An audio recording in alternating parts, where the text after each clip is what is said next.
Hi, this is Dr. Paris, and this week in Chapter 1, we are talking about religions of the Americas, studying religion in both North and South America, focusing a great deal of attention on Native American religions.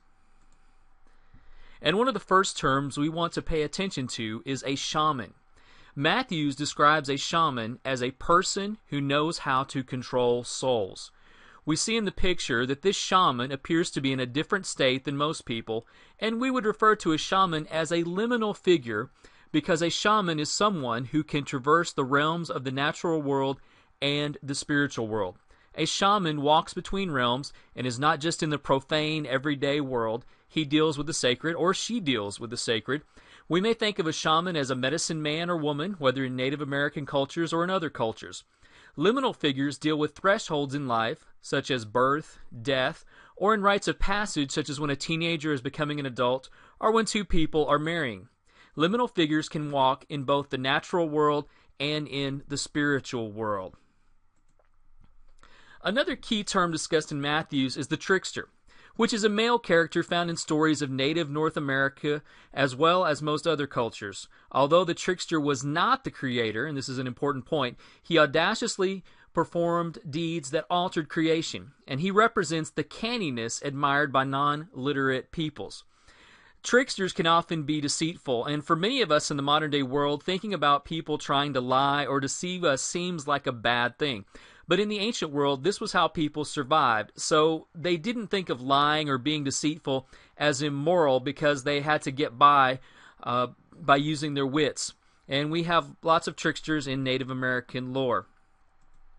But a very famous trickster that we probably all know is Loki, who appears in the movie Thor as well as in the movie The Avengers. And what's important to remember about Loki is that even though he's a trickster and he's deceitful and he does bad things, he also accomplishes some very good purposes in both films. For example, in the movie Thor, Thor is not ready to be king. He is too headstrong. He is too excited about going into battle and proving his value as a warrior like his father Odin. And so Loki steps in and prevents that from happening. He does it in some bad ways, but the end result is positive. Similarly, in the movie The Avengers, Loki is a trickster and is trying to conquer the earth, but he ends up bringing the Avengers together. So when we think about tricksters, we know that they are not involved in creation. For example, Loki is not involved in creation, but he's a very important deity in changing things. And it's amazing how many times whatever he does, in the end, turns out to be positive. So don't think of a trickster as a totally evil character or simply as hero versus villain, because the trickster does some very important things. Loki in the movies does push things forward, whether forming the Avengers or making Thor realize that he shouldn't be so warlike. The children of Loki also represent the idea of the trickster. We see here the wolf and the snake. There's also Loki's daughter who is over hell, and snakes and wolves are often known for their cunning. Now remember that Loki is part of Norse mythology and is not part of religion of the Americas, but he's a pop culture idea of what a trickster is all about. But returning to Native American lore and African lore, we find first of all Native American trickster known as Coyote, and from African lore we have Anansi the spider. And you may have seen children's books about either Coyote or Anansi the spider and the things that they do to change the world. Now, sometimes tricksters get tricked. In the stories, tricksters are often humorous figures. They're fun.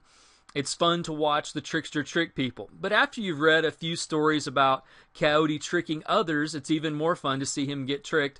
And this idea has come down to us in the modern day world with Roadrunner and Wile E. Coyote, that Wile E. Coyote is always being tricked by the Roadrunner. Tricksters and etiologies are very important. And since we're talking about tricksters being a part of stories, think about children sitting around campfires with their parents, listening to narratives. They might have been entertained by stories about tricksters, whether it's Coyote or Anansi. So tricksters are associated with etiologies, and an etiology is an origin story. For example, if we were to look in the Bible, we have an etiology of how the world came to be in the book of Genesis. But there are other examples of etiology across all religions. And for example, in Native American religion, the Naskapi believed that Sakabek snared the sun and the moon and became the man in the moon. So basically, probably what happened, someone looked at the man in the moon and said, oh, look, there's a man in the moon. How do we explain that? Well, how about we create an origin story? And so that origin story is known as an etiology. And so we have etiologies in our culture to explain why rainbows occur, why certain other phenomena occur. So etiologies are origin stories. And similarly, there's a trickster tale known as Coyote in the Columbia. And in this story, once again, Coyote is not a creator, but he's involved in the act of creation. And the story goes that Coyote is very hot and he wants to cool down, so he asks for a rain cloud. Then he gets some drops of rain, but he keeps asking for more. The rain just keeps coming, and it looks like Coyote is going to drown. But ultimately, Coyote survives, and the Columbia River is created. So that's an etiology or an origin story explaining how we got the Columbia River. And if you're interested in reading more etiologies, particularly from Cherokee myths, see Matthews, pages 25 through 26. Tricksters definitely have a value in culture because even though they sometimes do negative things, they are valued for their cunning, and in many cases we've discovered that they better the world, whether it's Coyote creating the Columbia or our modern day myths and comic book movies where Loki brings the Avengers together. So tricksters aren't necessarily evil. Contrast that with an evil god like Okius, who challenges the good god Ahone in Powhatan myth. Obviously Okius is the evil god, but think of tricksters as being more mischievous and playful. In a pantheon of gods, they're kind of like the class clowns. They'll do some villainous things, but ultimately it seems that they're needed for something.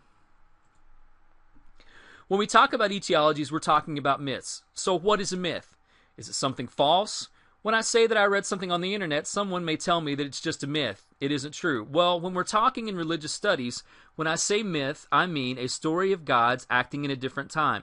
Creation myths are stories of how the gods acted before humans were created, how they created humans, and how they communicate with humans. And we already discussed this in the introductory video, but it's such a key term that I want to revisit it. And as we said in the first introductory video, we could look in the book of Genesis in the Bible and from a religious studies perspective, an academic perspective, call the creation story a myth. But what's really important to remember is that in religious studies, the word myth does not mean untrue. I'm not saying that a creation story is false, where it's in the Bible, Native American lore, African lore. I'm not talking about the trueness or the falseness of the story. I'm just saying that it's a story of gods acting in a different time.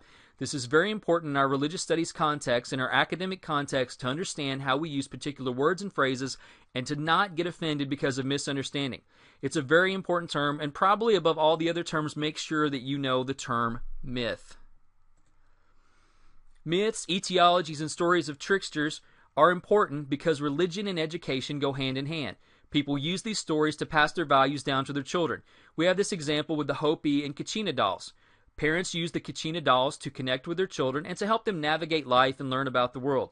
When we consider all of the terms that we discuss, we may focus too much on the fact that we're in an academic setting and forget that these key terms deal with how religions connect with children. Even in our modern day lives, we can think about how we teach children to do the right things, whether we're talking about religious education or teaching kids just to be ethical. But religious education is extremely important when we think about myth, trickster, and etiology.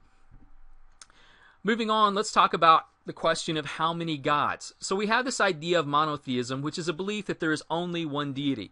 We certainly see this in Judaism and Islam, a couple of religions that we'll talk about later, but there's also the idea of henotheism, which is a belief that one deity is supreme over other deities. So many gods exist, but there is a chief god. So we have examples from Native American lore where we have all of these gods, gods of the forest, gods of the rocks. But the supreme deity is the Great Spirit from where all of the other deities come. We would refer to this as henotheism. Even though we have all of these gods, there's still one main god. Later on, we'll talk about polytheism, which is the belief in multiple gods. So henotheism combines the idea of monotheism's one god with polytheism's many gods to say there's one chief deity who rules over them all. Another important term to remember when we're talking about religious studies is syncretism. By syncretism, I mean combining two different beliefs that may seem contradictory to each other. Because a religion moves into a new culture, new connections are created. For example, you have Inca rituals and symbols on page 40 in Matthews, where he talks about the Incan ritual of sacrificing a llama.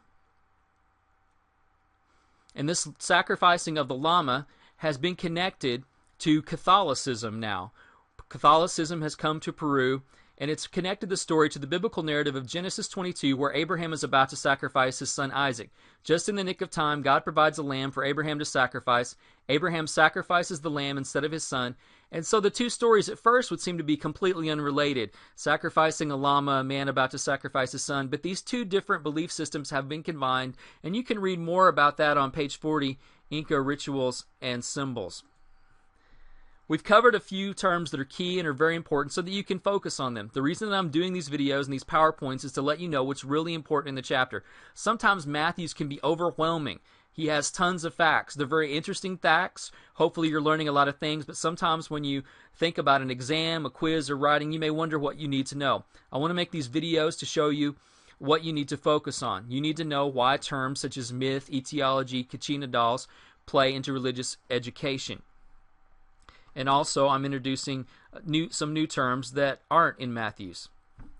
And in saying that about all of those terms, I also realize that we can't cover every topic, so you may be interested in exploring any of these ideas that are discussed in Matthews. For example, we'll pick up reincarnation when we talk about Hinduism, and that will give us the opportunity to compare Native American reincarnation to reincarnation in Hinduism and see how they're the same or different.